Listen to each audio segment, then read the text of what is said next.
Hey, it's good seeing you today. I'm just going to play in the key of C and show you a couple ideas on what I would do to vamp and then explain what I do.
Cool. I examined the low end. I got a central theme. 1-5-1, never varied from that, didn't do a 1-4. The only thing I did was a walk down in the key of A minor, which I'll talk about in a second.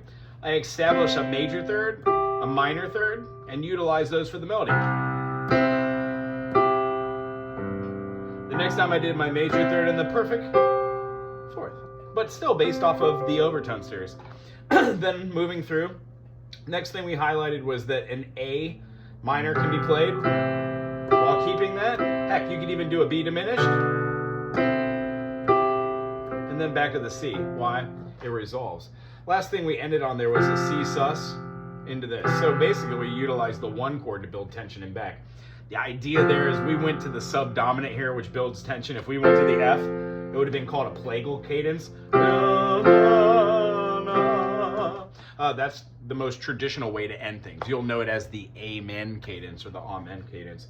So how do we utilize this and make it a little bit more pizzazzy? You would take the same theme like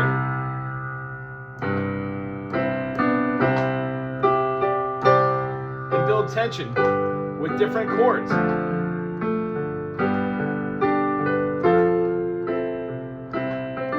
Maybe some independent accent notes. Do that in the same thing but different key, using the minor pentatonic.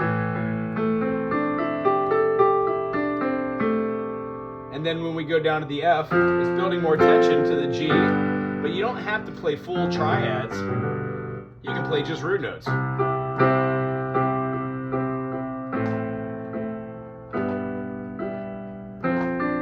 Now remember, major pentatonic always works over the top of any of the chords. that are in the key of C.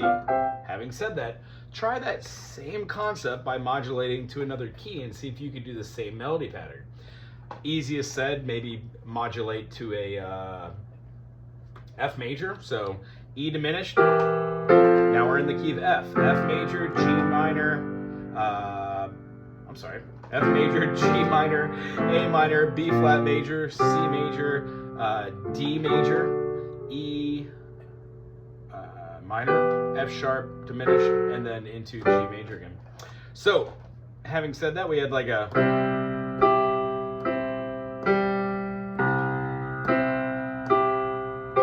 we can use that E diminished and then do the same thing with the key of F. Right? All the notes you can pull out of there. You can go to the D minor as the relative minor. Use the same thing.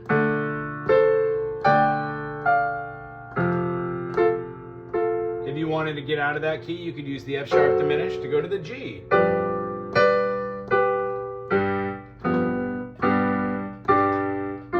And then G has a relative minor of E minor. So it pulls together all the things we've been talking about. The big pull away from today is when you see yourself as having a perfect fifth and then a perfect fourth, when we augmented something, we would have a sharp 5. That augment, when we go down here, automatically would become a 5-4. 5 is an augmented, that means the 4 is a diminished. If you were doing one more, which is the furthest we could go with our double sharp, we would have this. Now calling it from C to A is still going to be a major 6. So the idea, we would have C to A on the bottom half here would be here. A major 6 must have a minor 3rd down here. Well, lo and behold, that's a minor 3rd. Awesome. And then one of the things you could do that I didn't mention while you're trying to do your vamping is if you've defined your key like C and you've already got your melody moved, try and find your 1 to 5 and your 4 and try and throw some counter actions in there. So you go up 2 and then down 1 while this one goes up. What you'll find is going in unison every time is kind of weird.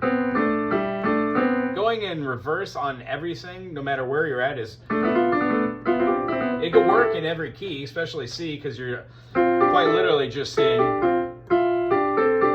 opposites. So try it in unison with all your fingers on one note and then try moving it up. I wouldn't cross over, but you get to see where we're going with this. All the different harmonies we've learned fit in between all of our different accidental notes. All of the scales that we've learned, we're trying to break away from by doing some flat movements, some lead-ins, and more of these we get to.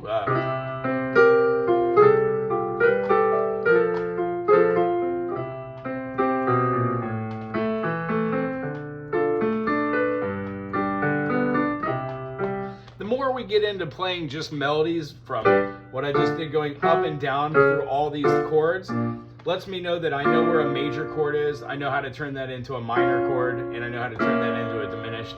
And then we're really going to be using the augmented chords when we're trying to like pull a little bit more tension, which is great to talk about for vamping as well.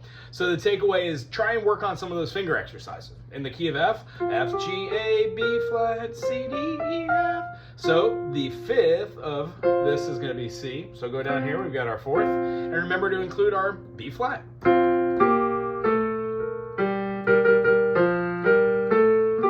And all these different notes and the way that our fingers feel, the way we play them, in unison, finding notes that aren't there and moving them.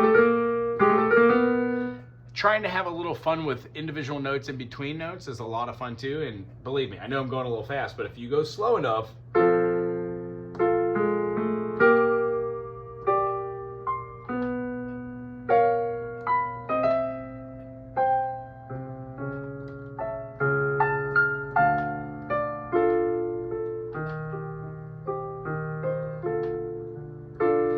these little melodies you can come up with by moving through a key and moving back away from a chord, and then finding yourself in a new key by utilizing the system of major or minor. I know I've said too much.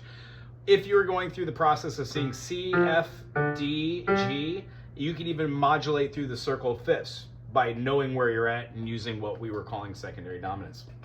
Again, I think I said too much. One of the really cool things we're discussing at the end here that I don't want it to be out of the ballpark is when you play a G and you play up to a D here, you're playing a fifth, right? All these notes are parallel, right? Going up and down. This is finger independence and being able to practice legato.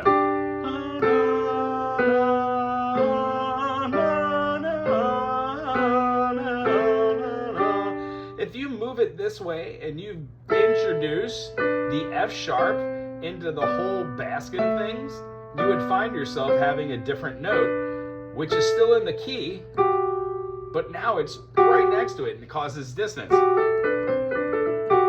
That's sometimes a fun thing to play with, or parallel notes. And then to end it on what we actually talked about today is no matter what key you're in, try and see the inversions as being a consonant, part of the overtone series,